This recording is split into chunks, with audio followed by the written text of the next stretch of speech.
Praise the lord. Good morning. ప్రభువైన యేసుక్రీస్తు శుభనామంలో మీ అందరికీ వందనములు.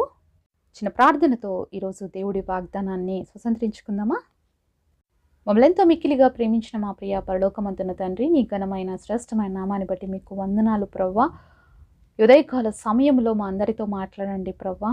ఎవరు ఏ ఆశతో నీ మాటలు వింటున్నారో తండ్రి, ఆశ కలిగిన ప్రాణాన్ని తృప్తిపరిచే దేవుడు కాబట్టి ప్రతి ఒక్కరితో మాట్లాడి బలపరిచి ధైర్యపరిచి ఆదరించమని, నీ స్వరాన్ని వినిపింపచేయమని యేసు నామములో ప్రార్థిస్తున్నాము తండ్రి. ఆమేన్. ఈరోజు దేవుని వాగ్దానము యెహెజ్కేలు గ్రంథము 12వ అధ్యాయము 28వ వచనం. ఇకను ఆలస్యం లేక నేను చెప్పిన మాటలన్నీ జరుగును. హెజ్కేల్ chapter 12 verse 28. My words be prolonged anymore, but the word which I have spoken shall be done, saith the Lord God.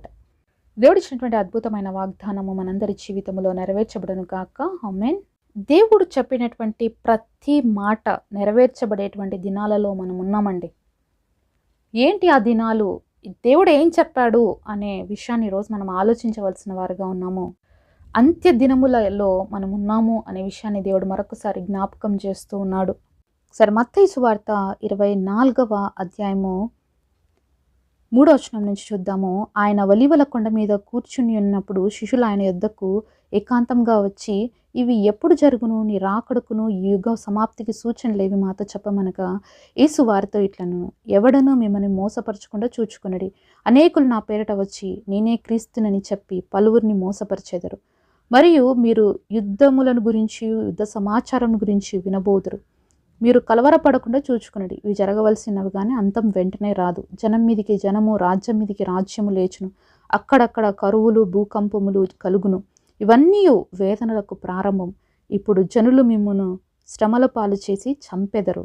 మీరు నా నామం నిమిత్తం సకల జనుల చేత ద్వేషింపబడుదురు. చూస్తున్నాం కదండి, మరి దేవుడి యొక్క మాటలు, అలాగే దేవుడు చెప్పినటువంటివి అన్నీ కూడా ఈరోజు మనం సూచనలుగా చూస్తూ ఉన్నాము. యుద్ధాలు చూస్తున్నాము.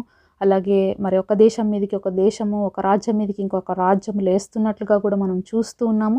అనేకమైనటువంటి కలవరపరిచేటువంటి పరిస్థితులు చూస్తున్నాము. మరి ముఖ్యంగా మరి క్రైస్తవుల జీవితంలో మరి దేవుడు చెప్పినటువంటి ఈ మాటను కూడా మనం చూస్తున్నాం. ఏంటంటే, జనులు మిమ్మును శ్రమల పాలు చేసి చంపెదరు. ఈ మధ్య కాలంలో ఇవి ఎక్కువ అయిపోయినాయి కదండి. ఎక్కడ చూసినా క్రైస్తవుల మీద దాడి జరుగుతుంది, క్రైస్తవుల్ని చంపేస్తున్నారు. అలాగే మీరు నా నామం నిమిత్తం సకల జనుల చేత ద్వేషించబడుదురు. ఈరోజు దేవుని నామాన్ని బట్టి మనుషులు క్రైస్తవుల్ని ద్వేషిస్తూ ఉన్నారు. ఇది కూడా జరుగుతూ ఉందండి. కాబట్టి ఇవన్నీ చూసినప్పుడు ఆశ్చర్యపడాల్సిన అవసరం లేదు. ఇవన్నీ చూసినప్పుడు బాధపడాల్సిన అవసరం లేదు. ఎందుకంటే బాధ అనిపిస్తుందండి. ఎందుకంటే తోటి దేవుని బిడ్డల్ని చంపుతున్నప్పుడు, మరి దేవుడి సేవకుల్ని చంపుతున్నప్పుడు, మరి దేవుడి కోసం నిలబడినటువంటి వ్యక్తులని హింసిస్తున్నప్పుడు, దూషిస్తున్నప్పుడు, ద్వేషిస్తున్నప్పుడు, చెరసాలకు అప్పగిస్తున్నప్పుడు, అన్యాయంగా వాళ్ళని అక్రమంగా ఇబ్బందులు పెడుతున్నప్పుడు బాధ అనిపిస్తుందండి. కానీ దేవుడు చెప్పాడు కదా, ఇవన్నీ జరుగుతాయి. మరి అవన్నీ జరగడానికి ఇంకెంతో దూరం లేదు, ఆలస్యం కూడా లేదు. నా మాటలన్నీ జరగబోయేటువంటి దినాలు వస్తున్నాయి. అయితే మీరు నా రాకడ కొరకు సిద్ధపడండి అని దేవుడు సెలవిస్తున్నాడండి. అలాగే 10వ వచనంలో చూసినట్లయితే, అనేకులు అభ్యంతరపడి ఒకరినొక్కడు అప్పగించి ఒకరినొక్కడు ద్వేషింతురు.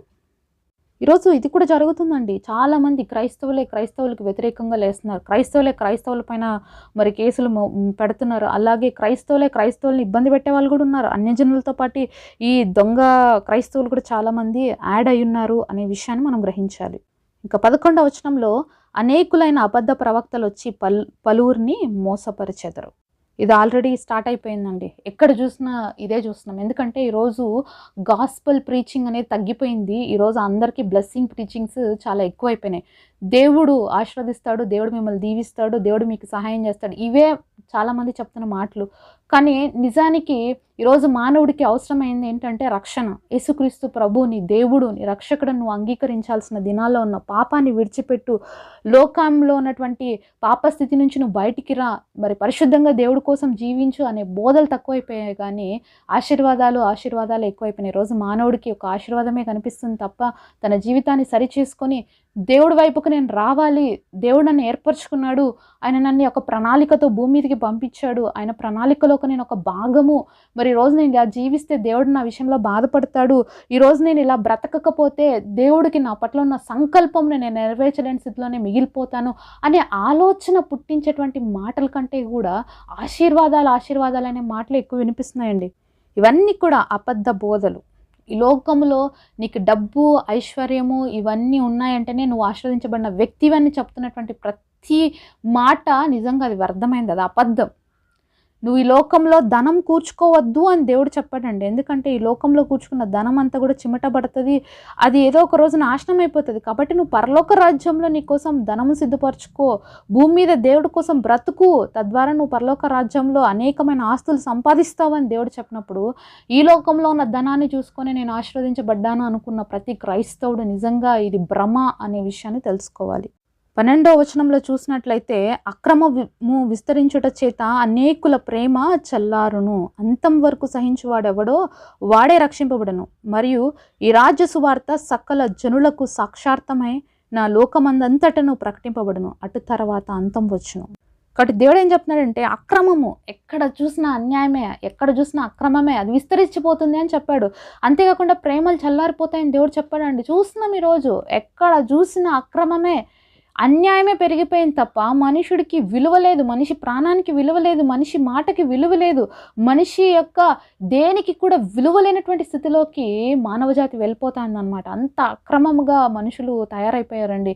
సొంత కుటుంబంలో ప్రేమ లేనటువంటి స్థితి. ఈరోజు భర్తల్ని భార్యలు చంపుతుంటే భార్యలు భర్తలు చంపేస్తున్నారు, పిల్లల్ని తల్లులు చంపుతున్నారు, తండ్రులు చంపుతున్నారు.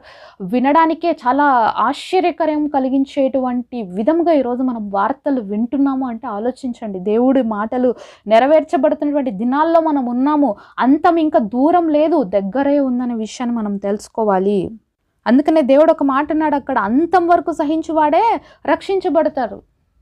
ఎప్పుడు రక్షించబడతాము? అంతం వరకు దేవుడి కోసం నిలబడాలండి. క్రైస్తవ జీవితం ఒక రోజుతో కాదు, 2 రోజులతో కాదు, ఇది మనం బ్రతికి ఉన్నంత కాలం కూడా నమ్మకముగా దేవుడు చెప్పినట్లుగా మనం జీవించడమే నిజమైన క్రైస్తవ జీవితం. అంతం వరకు కూడా ఈ పరిస్థితులు, ఈ యొక్క స్థితిగతులు మన చుట్టూ తిరుగుతూనే ఉంటాయి. అయినప్పటికీ వీటికి భయపడకుండా, లొంగకుండా క్రీస్తు కోసం మనం జీవించినప్పుడే మనము రక్షించబడతాం. ఇంకొక మాట కూడా దేవుడు చెప్తున్నాడు ఇక్కడ, ఈ రాజ్య సువార్త సకల జనులకు సాక్షార్థమైన లోకమందంతటను ప్రకటింపబడను. అప్పుడు దేవుడి యొక్క రాకడొస్తుంది. మరి రోజు ఎందుకు చంపబడుతున్నారు, ఎందుకు దేవుడి ప్రజలు, దేవుడి బిడ్డలు హతసాక్షులు అవుతున్నారు ఎందుకు తెలుసా? దేవుడు చెప్పిన ఈ మాట కోసమేనండి.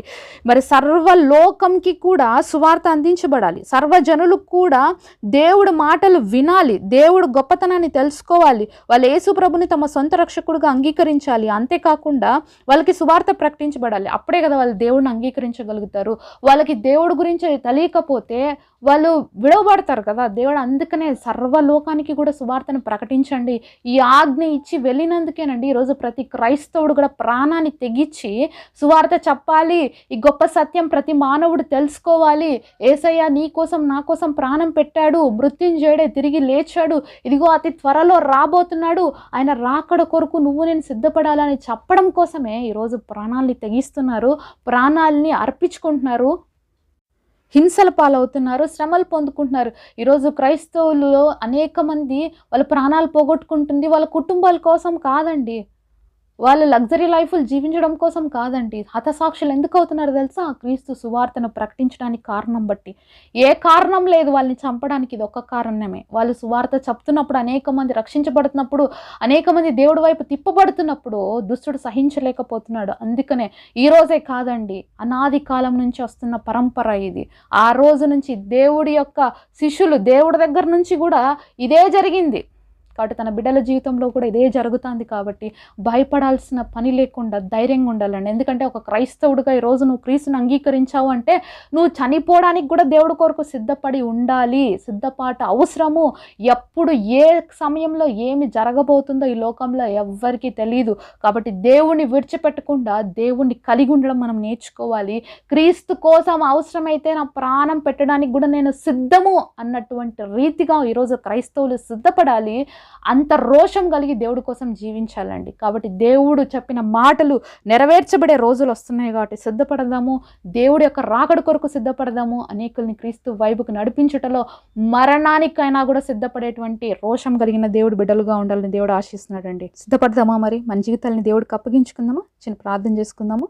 పరిశుద్ధుడైన తండ్రి, మీరు మాతో మాట్లాడిన ప్రతి మాట కొరకే మిమ్మల్ని స్తుతిస్తున్నామయ్యా. అంత్య దినాల్లో ఉన్నాం, అపాయకరమైన దినాల్లో ఉన్నాం.